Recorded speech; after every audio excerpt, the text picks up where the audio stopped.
Oi pessoal, boa noite, tudo bem? Bom, vamos lá então, continuando aí a parte de sistema reprodutor, né?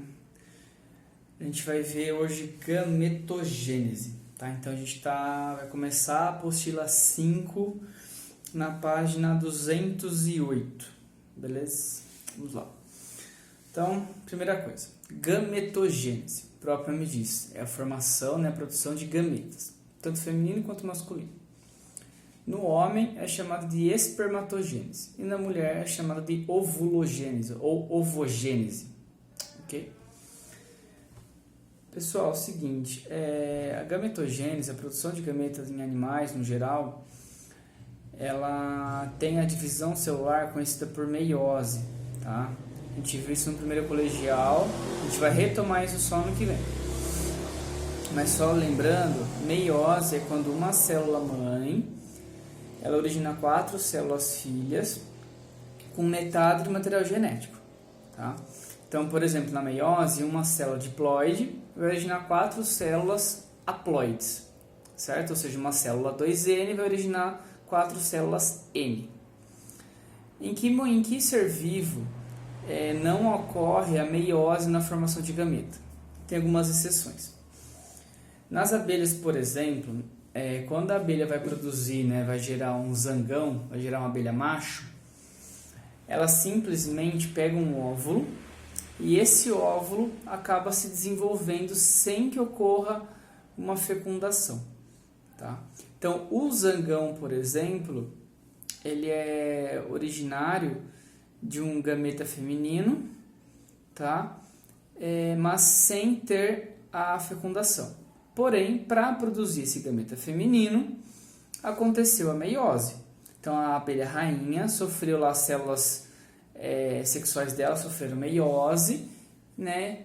E virou um óvulo N. E esse óvulo N, em vez de ser fecundado, ele simplesmente se desenvolveu e virou o zangão, certo? Para ter fêmea, né, as operárias no caso, ou outras rainhas, os óvulos são fecundados. Então, nas abelhas, né, na casta de abelhas, as fêmeas, operárias ou rainhas, são diploides. E o zangão é haploide. Se o zangão é haploide, como que o zangão vai fazer meiose? Como que alguma célula do zangão vai sofrer meiose para a produção de gameta? É impossível. O zangão já é haploide, já é N. Não tem como ele fazer meiose em nenhuma célula do corpo dele, né, sofrer meiose e virar meio N. Não existe. Então, o zangão, por exemplo, ele produz espermatozoides por mitose apenas, tá? São algumas exceções da natureza. O dragão de Komodo, a fêmea do dragão de Komodo também, ela é um réptil, né? Ela pode, em alguns casos mais extremos, produzir ali um macho sem precisar de fecundação, tá? Sozinha, um óvulo dela se desenvolvendo um macho. Ou seja, vai ser um indivíduo adulto haploide, tá? Que provavelmente, né, não vai conseguir produzir gametas por meiose, e sim mitose, tá? São as exceções aí, certo? Esse processo chama partenogênese. É quando a fêmea consegue produzir sozinha um indivíduo sem fecundação, tá? Tanto é que o cientista que descobriu isso, né, ele criou uma frase que é a seguinte, né? Se Deus existe, Deus é do sexo feminino, porque qual outro ser vivo vai conseguir fazer um gameta se desenvolver em um ser vivo? Só o sexo feminino. No caso, as fêmeas do dragão de Komodo, as fêmeas lá, né, as rainhas, né, são as fêmeas das abelhas, certo? Enfim, vamos lá. Então, a gente vai estudar primeiro a espermatogênese. Então, lembrando que na última aula eu falei que o espermatozoide é produzido nos túbulos seminíferos dentro do testículo. O testículo fica dentro do saco escrotal, fora da cavidade abdominal, fora do corpo, porque fica uns 2 graus a menos que o corpo. E isso ajuda na espermatogênese. Se tivesse 36 graus e meio, a espermatogênese ia ser não interrompida, mas ia ser mais difícil de produzir, tá bom? Gente, quanto pó na planta, enfim. Vamos lá. Então, a espermatogênese acontece nos túbulos seminíferos lá no testículo, beleza. A espermatogênese são 4 fases. Então aqui na página 209 tem para vocês acompanharem a fase 1, a 2, a 3 e a 4. A fase 1 é a proliferação. O que é a proliferação? É quando as células precursoras do espermatozoide, né, ou seja, as espermatogônias, que são células diploides do exene, elas vão sofrendo mitoses e se multiplicando. Então, acontece a mitose e vai aumentando o número de células. Isso acontece desde a vida intrauterina do bebê, ou seja, desde do feto, até praticamente toda a vida do homem. Então, o homem só vai parar de produzir espermatogônia bem velho, tá? Diferentemente da mulher, que com 40 e poucos anos já fica, né, perde a fertilidade, o homem não. O homem, varia, lógico que varia muito, né? Mas tem homem com 70 anos que tem filho, entendeu? Então, é um pai vô, mas tudo bem, né? Enfim, então a fase de proliferação são as espermatogônias, que são as células precursoras de gameta masculina, né? Precursoras de espermatozoide, que vão sofrendo mitoses e vão produzindo aí, indefinidamente muitas espermatogônias. Beleza. Aí tem a fase de crescimento. A fase de crescimento é quando a espermatogônia ela aumenta o citoplasma. Tá? Ela meio que está se preparando para depois sofrer ali as divisões meióticas, né? Então, quando a espermatogônia está crescendo, aumenta o citoplasma, as organelas e tal, ela recebe outro nome, espermatócito primário, que ainda é diploide, certo? A fase de maturação, que isso vai acontecer a partir da puberdade, é quando começam as divisões meióticas, quando começa a meiose. Então tem a primeira divisão, que formam 2 células, tá? Haploides já, que aí é o espermatócito secundário. E aí depois tem a segunda divisão, que formam 4 células, que vão ser, né, as espermátides. Teoricamente, quando sofre a segunda divisão da meiose, já era para estar completo, já era o gameta, né? Ou seja, uma célula de 4, beleza, já é o gameta.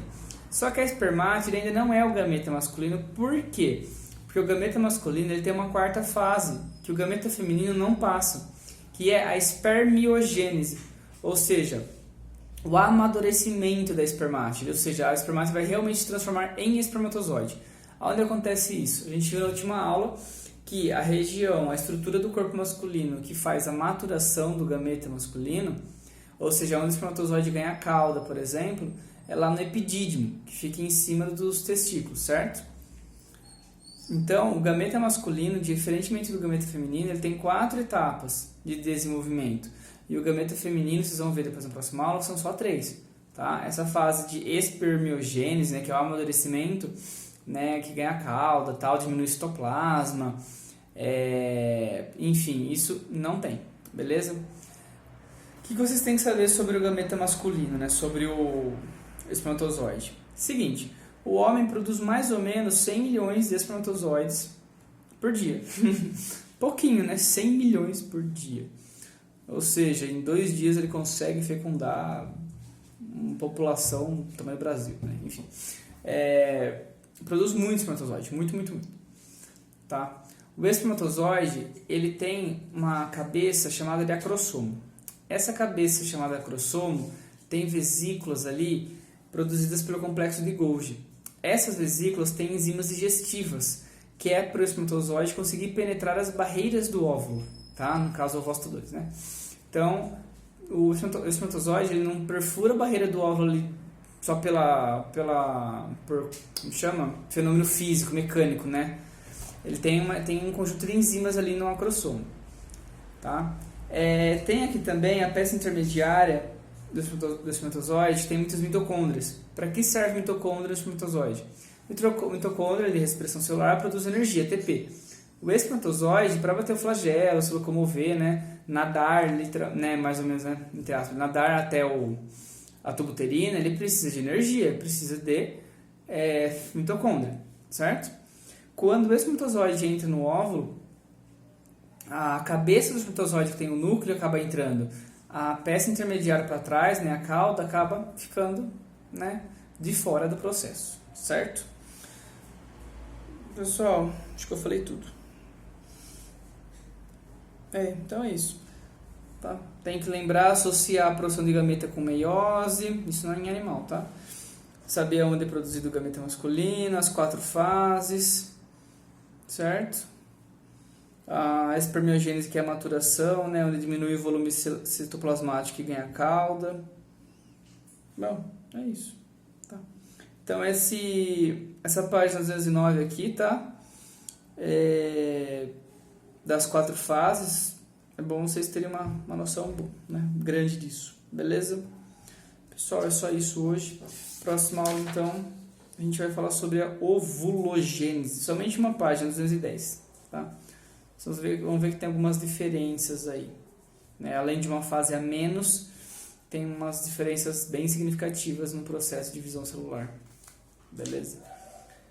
Até mais, pessoal. Bons estudos.